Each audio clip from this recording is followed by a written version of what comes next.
back on air.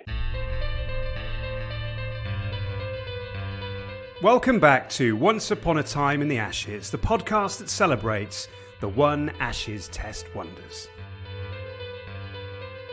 We're dealing exclusively with CEOs on the show at the moment. Greg Campbell, head honcho of Papua New Guinea cricket, was the guest on our last episode, and John Stephenson, CEO of Essex Cricket, is in the hot seat today. Greg played in the first test of the 1989 Ashes at Headingley when hopes were high of an England series win. By the time John entered the action in the sixth and final test of the series at the Oval, they were 4-0 down and the Ashes were long gone. There were very different selection policies in play by the competing sides, Australia using only 12 players during the series, while England called for 29.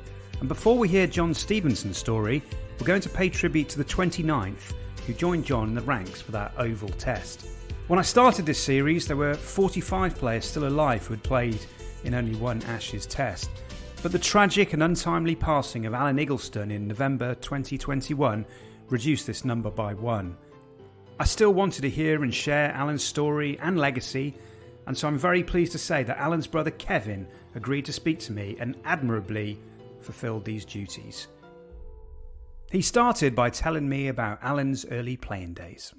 Yeah, he kind of was more of a batsman, then he kind of got into bowling, but then he shot up, his height went quite quickly. Within the space of a year, 18 months, he had gone from kind of 5'10" to 6'6". So all of a sudden, when he was bowling, it was obviously coming from quite a big height. Alan clearly had the build and physique to become an excellent fast bowler, but how far could he go? I remember Colin Page telling my dad one night that he said, if your boy listens and does what he's told, he'll play for England one day. And my dad, we drove home and he went, don't know what to make of that. And I said, well, just, you never know. You could see in those nets he was quite quick, and he was quicker than anyone in the nets. And you thought, well, maybe, he's got a point. It would only be a matter of time before he played for Kent, but he had little time to prepare for his county championship debut in 1986. I went down to Canterbury with Alan. He was playing a second team game, and the Kent secretary at the time, he came over and said, "Are you Kevin?" I said, "Yeah." He said, "Oh, we're off to Maidstone. There's an injury at Maidstone. Alan's going to play in the first team." We shot up the road in the secretary's car, and he got on the pitch about 11:20, I think, 20 minutes late. Within an hour, he got his first wicket. So it was kind of pretty surreal. I remember just sitting in the crowd thinking, what's going on? Yeah, Brian Rose was his first Kent wicket. Last-minute call-ups would become a feature of his career, and that was certainly the case with his England debut. Well, that was pretty much like his Test debut as well. It all happened I think he was famous saying he was like 17th choice, Mickey Stewart or something. I don't know if he was the 17th choice or whether they were just kind of saying that, but it was a late call-up. Literally from a county game straight in the car to the Oval. So similar thing, he had no real time to kind of get nervous, I guess. He was on cloud nine, as you can imagine. The Australia batted first, so first morning he was straight in to the game.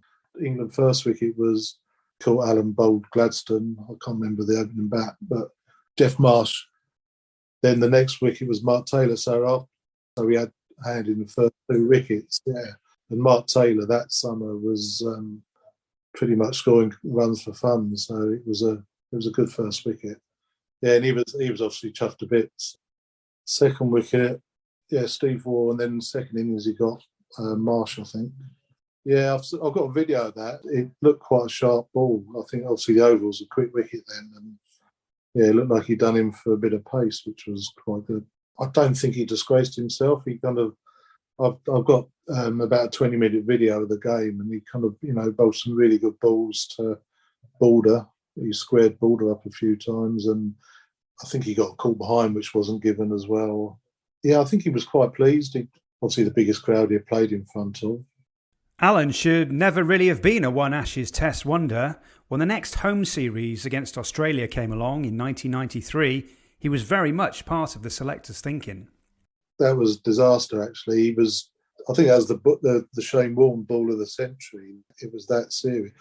I've got a picture of the averages, and I think he was the top English. Him and Bicknell, I think, were the two leading England bowlers with Wacker Yunis, Curtly Ambrose, and he would have been picked when he was kind of on form. So we were kind of really excited.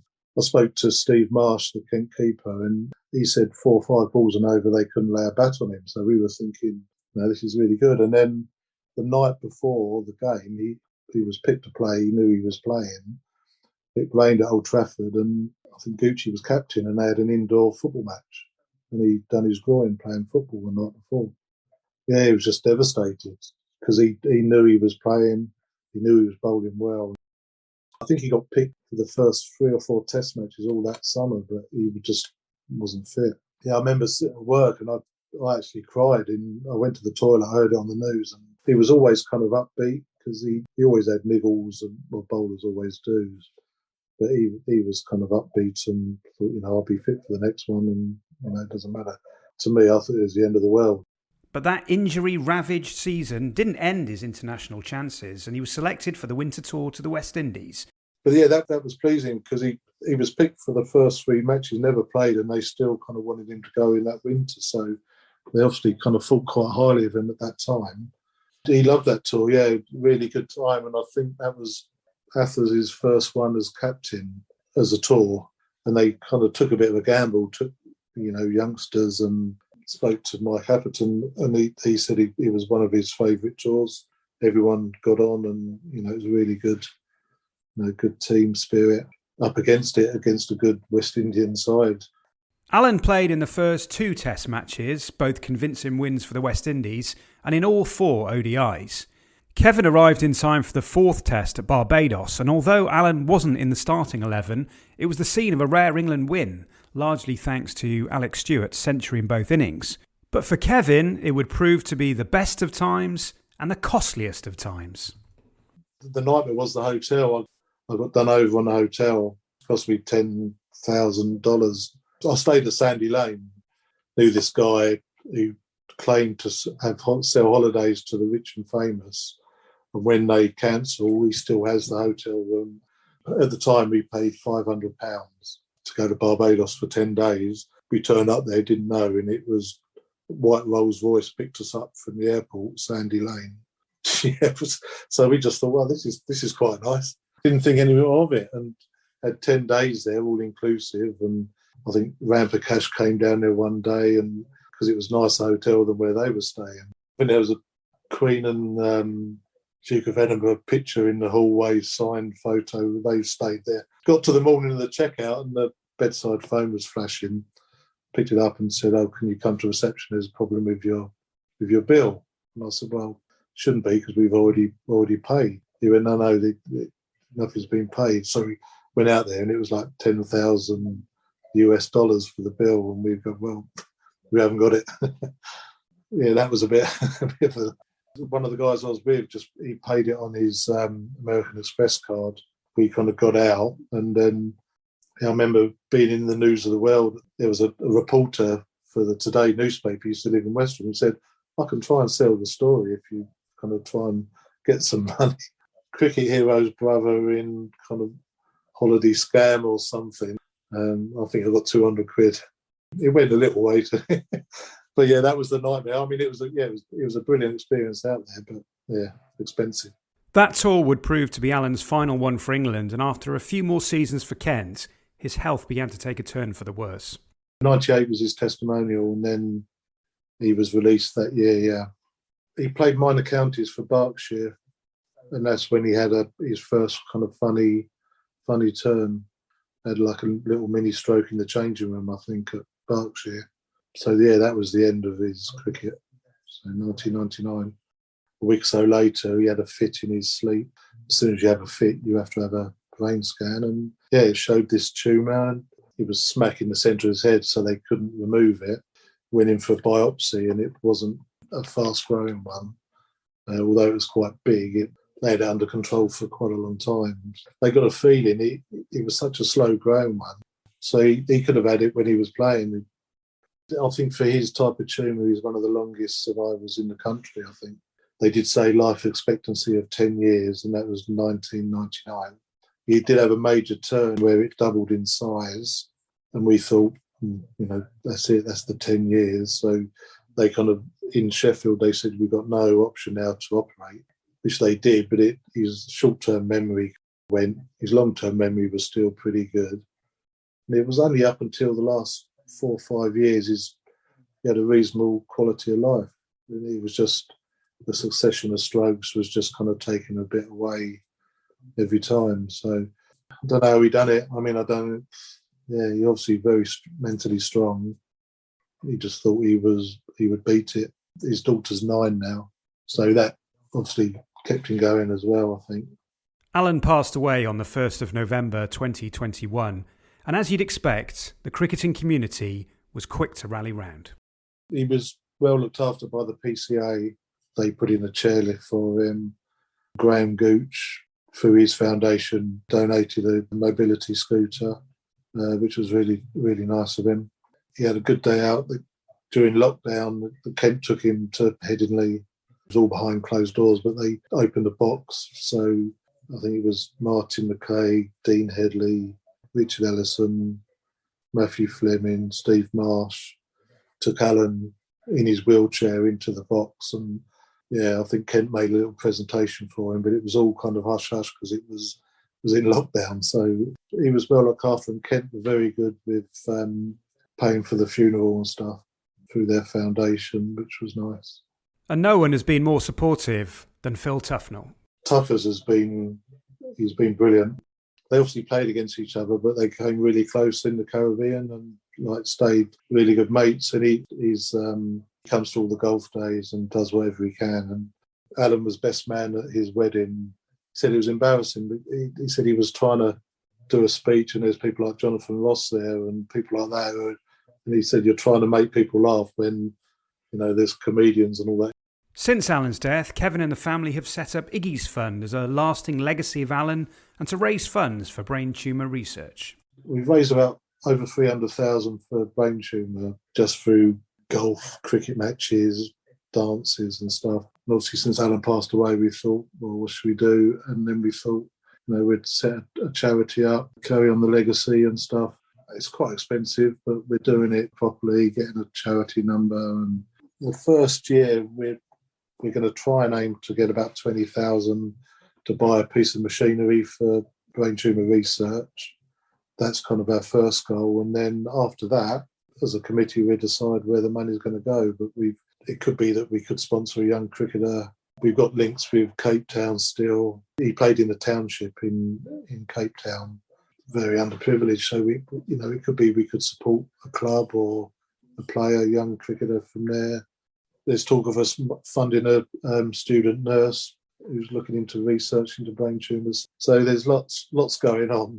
Yeah, certainly lots going on, and you can find out more at alanigglesden.com. A big thank you to Kevin for taking the time to take us through Alan's life and times. We wish him and the family all the very best for the future. OK, let's shift our attention now to Mr. John Stephenson.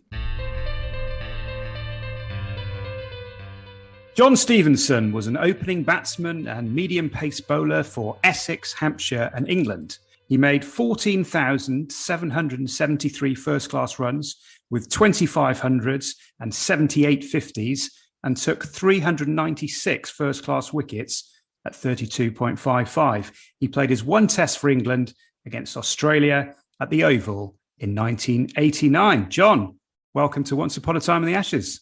Thank you, Graham. Really good to have you on the show. I just wanted to ask you, first of all, what your first memories of Ashes cricket were. Well, going back to when I was about 7 years old, actually going to a Lord's Test, the 1972 Ashes Test. It's a great memory. Obviously, a lot happened in that Test match. It's a pretty historic match, the Bob Massey game. And then earlier on than that, even listening to the 1970 series from Australia on my radio in my bedroom.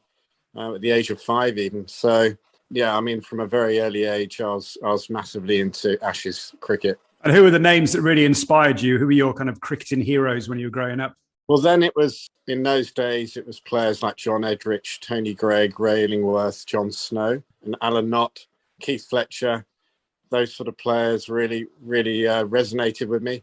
particularly Tony Gregg for some reason, I think, as an all-rounder and an England captain in the sort of later on in the mid-70s.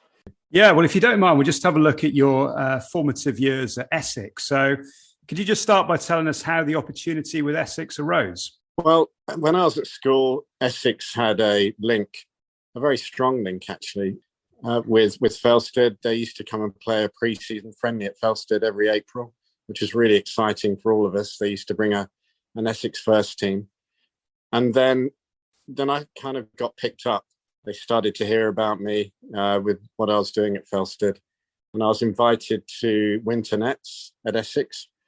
And then I gradually made my way through the under 16s, under 19s, and got a contract when I was sort of 18, yes, back end of 1983. So that was really just working my way through the system, really. But we didn't have all the formal pathways that we have now. It seemed a lot less formal, but equally maybe not equally as robust, but a good pathway, because they usually picked up whatever talent was there and embedded them in the system. And that those early days of netting with some of my heroes, especially in the winter nets, were massively helpful to my development. Of course, one of those big names was Graham Gooch, and a match that really stood out in the record books was that day against Worcestershire when you put on 214 with Graham Gooch. What do you remember about that match, and how big a stepping stone in your career was that? That was so exciting because up until that moment, I'd got a few runs against New Zealand and I hadn't really established myself in the team in county games. And that was a big week at Southend, fantastic crowd. I think it was a Saturday. So there was a massive crowd there in those days. And we were playing against a really good Worcestershire team, opening with Gooch on a good pitch. I was really very nervous. That was a breakthrough innings, really. I learnt so much just from that one innings. Sure, and that was Gooch's first season as captain. Obviously led Essex to the Championship. What was he like as a captain? What was he like to bat with? He was a role model. He was so hardworking. You just had to watch him and learn, because his work ethic was incredible. His run scoring, and also the way he organised his life around cricket was an inspiration. Just to make sure, as with everything in life, if you're organised and you're prepared, you give yourself half a chance. And I think I learned a lot of that from him. And what was it like for you as a junior member of the side? Suddenly you're coming into this very successful side and, you've won the county championship in your first full season. You must have thought you'd really landed on your feet. Well, I really did. And I think it's made me realise that the best time to introduce young players is into a strong team. It gives them a head start. And I was very lucky to be introduced into a successful team, as was Paul Pritchard and Nasser as well, slightly later on. We were all embedded in that sort of success culture, and it rubs off on you. And you secured the title that season at Trent Bridge. What do you remember about the celebrations and, the feeling within the dressing room? Obviously a great feeling to win a championship. However, it felt quite low key because we only needed a couple of points to win it that day. So the celebrations were slightly muted. I remember seeing recently an interview that Gucci did that day. he was forgiven for thinking that we hadn't won the championship. It was just one of a typical sort of Essex low-key reaction to things in those days. I suppose, we were winning a lot of championships, and one must never tire of it or think it's, take it for granted. But Gucci's reaction that day was understated, let's say. Understated is the word. I've seen that interview, yeah. In those days, you just go pack your bags and go to the next game and travel to the next game. And I remember winning several championships with Essex, and Gucci saying to us, we've got to concentrate on the next game. Even if we'd already won a championship. I think it's Derby. We went there after winning a championship in 91 and chased down 400 in the fourth innings. That was an incredible achievement, but that was the way Gucci kept us focused. And what about your own kind of personal form in those days? As you said, you had that amazing partnership with Gooch against Worcestershire, and you made 85 on that occasion. But that first century was proving quite elusive, wasn't it? And I noticed you scored 99 against Leicestershire, wasn't it, in 87? Do you remember what happened there? Yeah, I remember it vividly because I hadn't got 100. It's taken me a few years to... I got a lot of scores, and contributed well, and I was establishing myself, but I just couldn't get 100. And I was on 99 against Leicestershire at Chelmsford. Good pitch. Peter Woody was bowling. He brought the two men up to try and lure me over the top. So I thought, to hit it over the top, that's one of my shots. And I decided not to go for that option and played a fatal sweep shot. And what I didn't realise is they brought the square leg up as well. So it's unusual to get caught in front of square off a sweep shot at normal square leg. I think it's Briars caught me. Yeah, I was devastated. Yeah, I'm sure. But then you finally did make your maiden first-class ton in 89 against Kent. So that must have been, well, what was it? Was it elation? Was it relief? What was the main emotion there? Both. I just remember being very proud of that innings because it was a tough pitch. And not many people were scoring runs early that season, definitely. And I made sure I went from 90 to 100 very quickly because Hartley Elaine dug a couple in and I decided to have a go at them. And luckily one went for 4 and one went for 6, I think. You were in such good form, weren't you, in 89? And just looking at some of your scores, 94 against Derbyshire, 100 against Somerset and against Surrey at the Oval. But then the one that really stood out in terms of your England career was that 171 you made against Lancashire just before the 6th test in which you were selected. So was that a big knock for you? That was a massive, well, it's a very well-timed 100 because everything was going wrong for England. They just had a disastrous test match, I think, at Trent Bridge. And everything was falling into place. And that 100 at Lytham St Anne's, I remember it so well. It's a good pitch again. I played a long innings. It was the first ever first-class 100 at Lytham St Anne's, which is interesting. But yeah, I was in good form. And as I say, it's a well-timed century. Yeah, as was your century against, bizarrely, the Netherlands. Was that the other knock that kind of propelled you into the thinking for that 6th test, do you think? Yeah, it was. Bizarrely, that England B team that went to the Netherlands, captained by Peter Roebuck, was packed full of players that had England aspirations. And I managed to get through the 2 days pretty well. Day one, I got 40-odd, gave my wicket away because I don't know, I think we were cruising to victory against the Netherlands and I thought we were going to just really, really make it an easy job of it. And I thought I'd give someone else a bat, which is silly because we ended up losing and the press was terrible. So the next day I decided to make the most of it, open the batting and got a big 100, which was, as you say, again, very well timed. Yeah. But then you got to see the Australians at close quarters then, didn't you? Because I understand you were playing against Australia when you found out you'd been called up for the test side. Is that right? That's right. It's day one against the Australians at Chelmsford. A bizarre scenario, being told just before the game that I'd been picked for England, and then playing that match. That wasn't a very well-timed game, actually. Yeah, it's bizarre, isn't it? Because the other two were really well-timed, but as you said, maybe that one wasn't. But because of that big knock you had against Lancashire, were you thinking about England test selection, or did it just come completely out of the blue? I remember finishing that game at Lytham St Anne's and getting in my car and listening to the news and thinking, well, you never know. I mean, who else are they going to select? Getting more runs than anyone else? And I was starting to think, why not? But it still came out of the blue. I mean, I was still shocked when I got the nod. And of course, Alan Igglesden, the late Alan Igglesden, was called up for that test as well. So I think this probably says it all about the selection process, that you were the 28th and 29th players called up for that series. I mean, it just seems to be such an erratic process. Would you go along with that? Yeah, I think it was pretty erratic. Lord Ted Dexter was in charge of it all, and he was obviously quite vague and a bit disorganised, I think. Bless him. And I think there's a fair amount of dysfunction with that sort of top team of Gower, Dexter and Mickey Stewart at the time, a mixture of philosophies. I don't think they aligned particularly well. Yeah, but I'd take it. Whatever it was, 28th or 29th player to get selected was a great honour. Yeah, and just a word on Alan Igglesden. I mean, what are your memories of him? Obviously, tragically, he passed away. Did you know him well, and what was he like during that match? Yeah, he was exact contemporary of mine, I think, and played a lot against him. And playing with him, we forged a friendship through playing that test match together, always kept in touch. It was very, very sad to see what happened to him. Tragic, absolutely tragic. In fact, David Caper as well. I mean, he played in that test match and he died. But that's really tragic as well. So, yeah, very sad. But Iggy was such a great bloke and, proper human being. What do you remember about turning up at the Oval for that sixth test, and how warm was the welcome in terms of your teammates and others at the ground?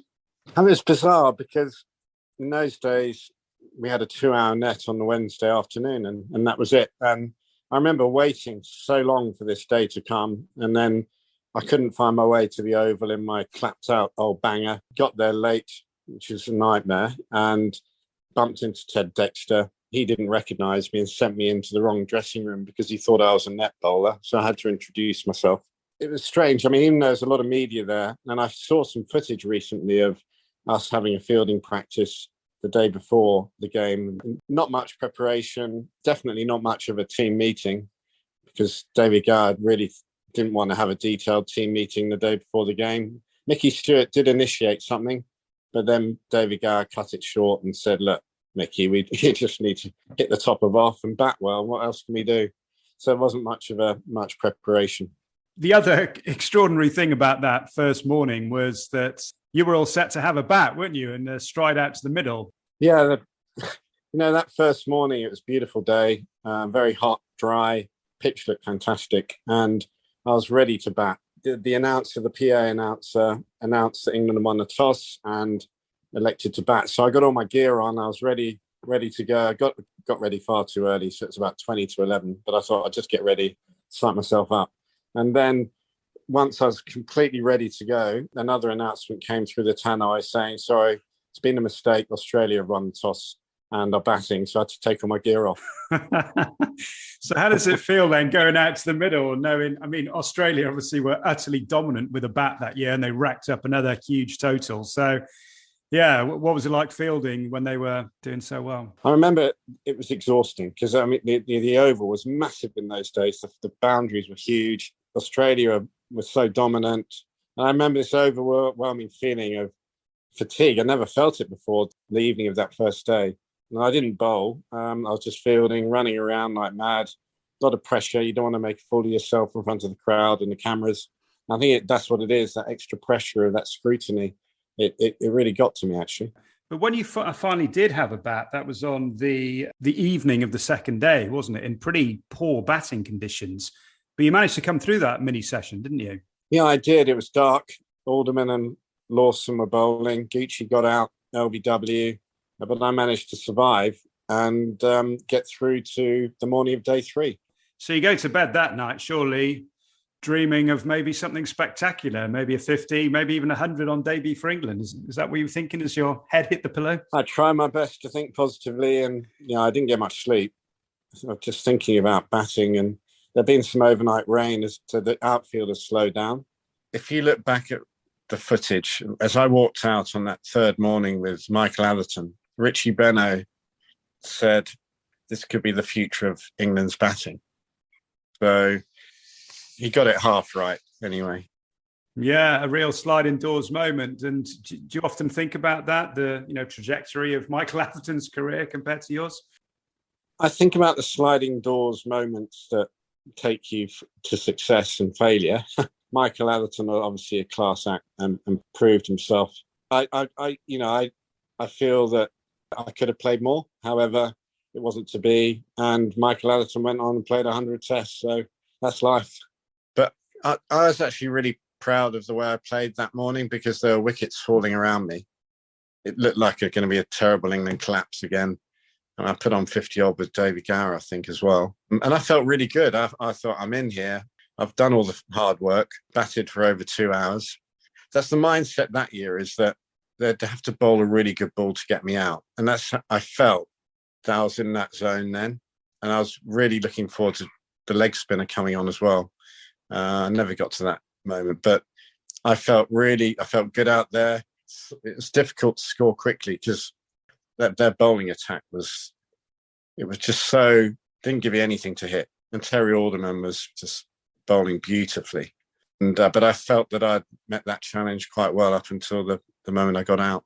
And you'd been hit previously by Merv Hughes, hadn't you? So did that kind of unsettle you a bit? Do you think that was the kind of real reason that Alderman got you out, or was it a brilliant ball that got you out?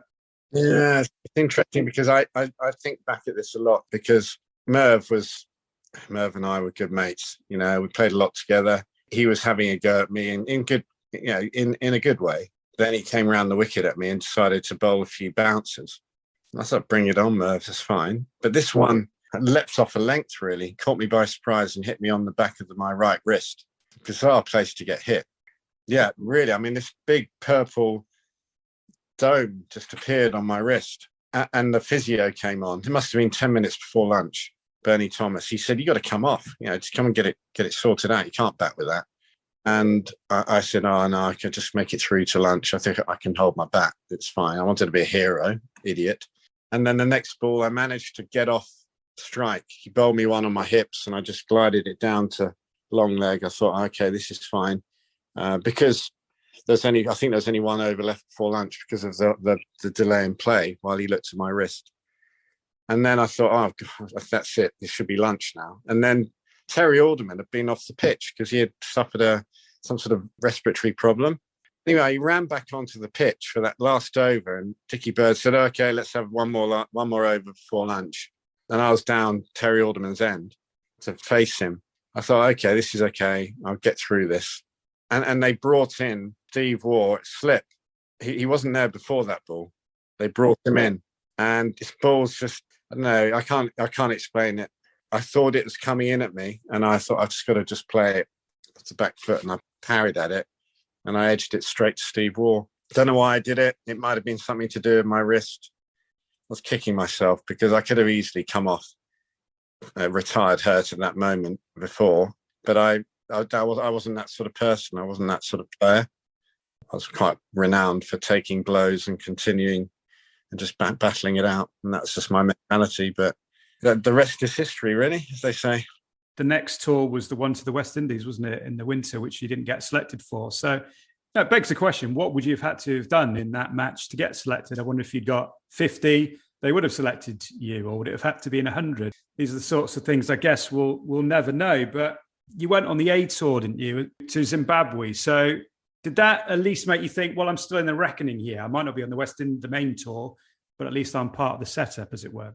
Yeah, definitely. I still felt that I had a chance. There was an obsession in those days about players who could play the short pitch ball because of the fast bowling. We were getting annihilated by the West Indies in those days. And I think there's that picture of me parrying Merv Hughes when he hit me on the wrist, you know, both feet off the ground. And I think that might have caused a perception that maybe I had a weakness against short pitch bowling, which is ludicrous because that was one of my strengths, you know. But that was the national obsession in those days. And they're always looking for players who could play fast, short pitch bowling. Was it then bizarre the following summer, 1990, when England were racking up the runs against India, to see Gooch and Atherton, both, well, particularly Gooch, but both of them making hundreds in that year? Was that quite strange? Particularly since you were batting well as well. Yeah, it was. You know, we were all scoring runs in 1990, but it would have been obviously an opportunity to score runs. I mean, in 1990, I captained England A against India at Edgbaston, got 140 odd not out. I think I was quite close. But I think also, because Gucci was captain of England, I was batting with him a lot. Sometimes you do suffer from being a little bit close to someone who could influence selection. Really? Yeah. Yeah, I think maybe. But, you know, Gucci, I think he rated me, don't get me wrong. But sometimes you also see someone's weaknesses if you spend a lot of time with them. But Gucci and I had some amazing partnerships in 1990. But, you know, there never seemed to be another opportunity. I don't know why other people got established, just didn't transpire. But I don't have any regrets about that. Yeah. Well, what would be really good to understand is the other two near misses you had in terms of playing for England, particularly the one against Australia. I don't know if you can just recap that story to us when England were touring Australia and you got a call up to the side. What happened there? I was working in a bottle shop on the Gold Coast, one of those drive-through bottle shops. I was playing for the Gold Coast Dolphins in the Brisbane grade competition, doing quite well.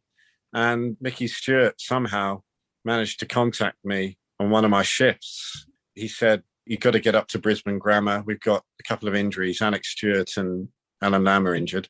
Get in your car come and join the practice at Brisbane Grammar because you're probably going to play tomorrow in the test match. Oh my. So I got straight up there, joined the practice, joined the squad. There was no room in the hotel, so I had to sleep in the manager's sort of team room. And then the next morning, I'll never forget going to the ground. I was convinced I was going to play because there was such an injury cloud over two batsmen. And on the way to the ground, I do remember this because Tuffers and I were having a bit of a chat in the minivan. And that's where I got the clarity about David Gower, who everyone thinks was quite casual. But I remember him telling us to shut up. You see, I'm trying to focus on the cricket. I thought, oh yeah. That's interesting. That's not like the Oval, yeah.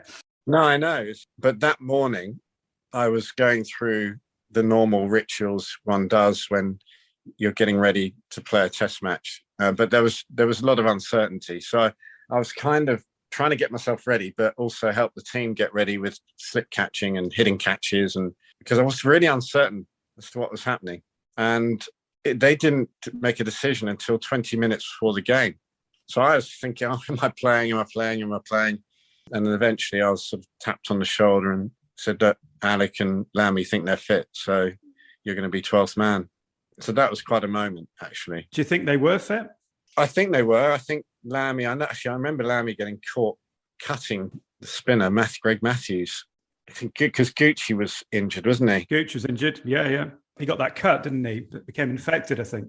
Yeah, he was injured. So that's why they called me up as well. So, and then I hung around the squad for a while after that, before Hugh Morris came out. Because there was a lot of discussion about whether they were going to keep me or bring Hugh Morris out. And then they decided to bring Hugh Morris out. And bizarrely, I replaced him as captain of the England A team to Pakistan, having not been selected. So I got ready to go to Pakistan from Australia. And then they decided at the last moment that actually Hugh Morris was going to go. So they sent him back because Gucci had recovered. So there are all sorts of shenanigans going on there. I mean, what are your thoughts then? Because, you're being treated pretty badly here, aren't you? Are you starting to lose your rag a little bit with the selectors at this point? Well, one thing, you're feeling good because you are involved. You're being thought about. And then I was flummoxed why I wasn't selected for that A tour to Pakistan first place. But then suddenly to replace Hugh Morris as captain, it seemed illogical, but I thought, this is great. It's another opportunity. I'll do whatever I'm told. But I did lose my rag a little bit because I got all the inoculations, vaccines, got myself ready. And Ozzy Wheatley said, just be ready. It was New Year's Eve. Be ready to go. Get all your bags packed. And then we're going to ring you when we make a decision about Hugh Morris. So I was all ready to go. And then I got the phone call saying, sorry, we've now decided Hugh Morris is going to leave the Australian touring party and he's going to go to Pakistan, so we don't need you anymore. And that's when I thought, okay, that's probably a little bit too much. Yeah, no, absolutely. Because, okay, they may have rung you and said, okay, you're not going to be captain, but can you please join us as one of the batsmen? Because surely if you're good enough to be captain, you're good enough to have a place in the side. Yeah, it's really ridiculous, actually, now you've said that. Yeah. Yeah.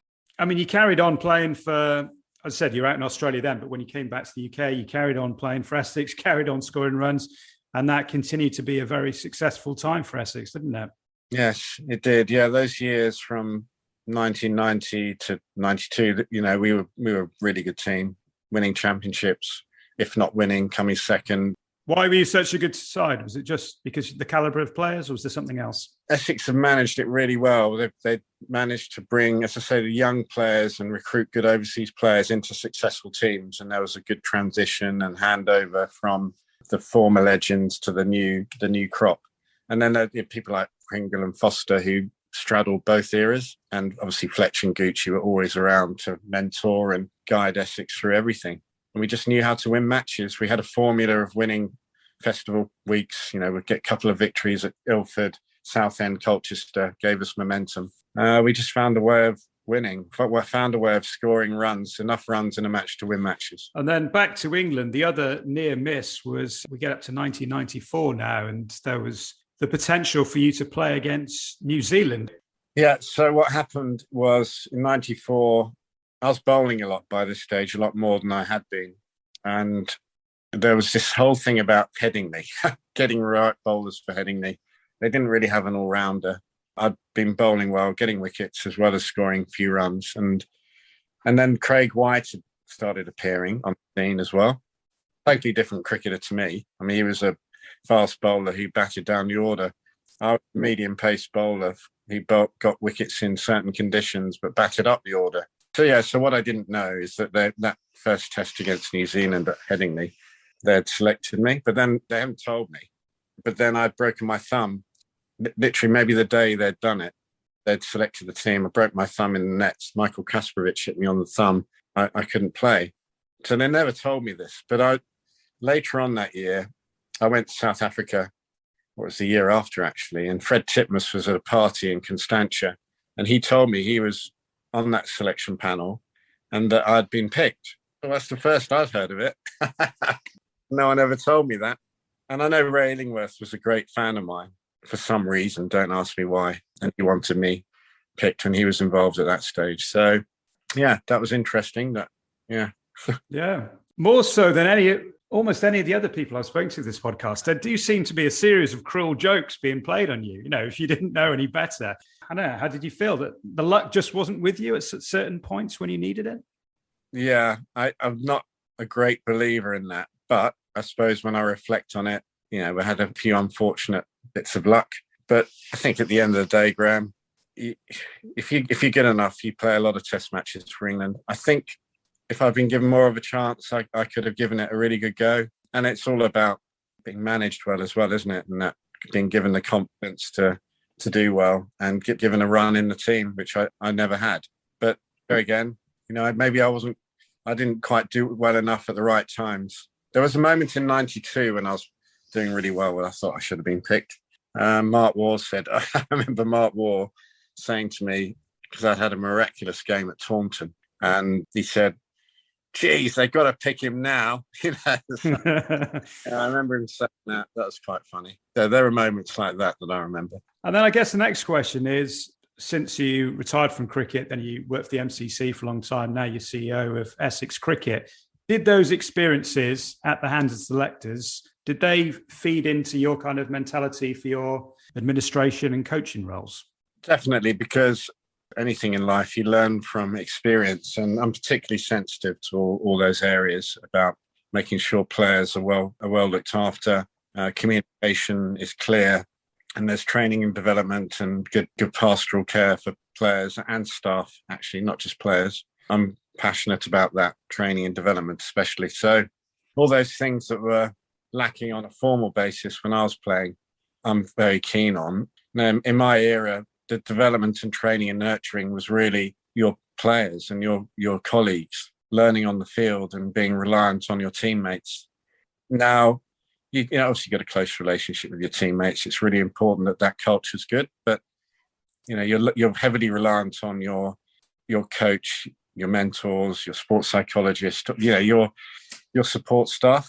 At Essex, we've got fantastic support staff.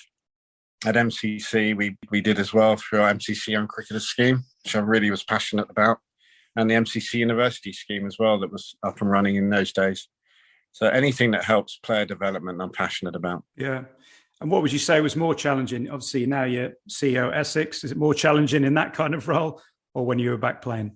The current role is challenging in many respects, but it's moved on as a club so much. I think it's got so much potential. We've got good people there. We've got a fantastic squad with players that have committed for, you know, on long-term contracts. So I'm really happy about that.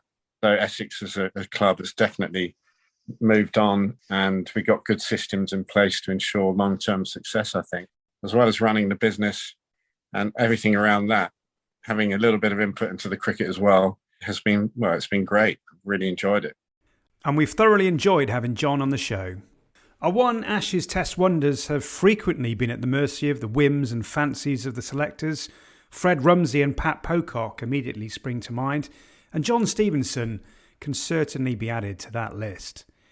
Time for close of play. Thanks to John, and thanks again to Kevin. A reminder that you can find out more about Iggy's Fund at alanigglesden.com. 1993 Ashes next. We heard from Kevin that it was only an injury sustained in an indoor football match that stopped Alan from playing in the series. But Steve Watkin of Glamorgan was injury-free and did play, and play very successfully in the 6th test of the series at the Oval. His story is coming very soon. Until then, I've been Graham Barrett, and this has been Once Upon a Time in the Ashes.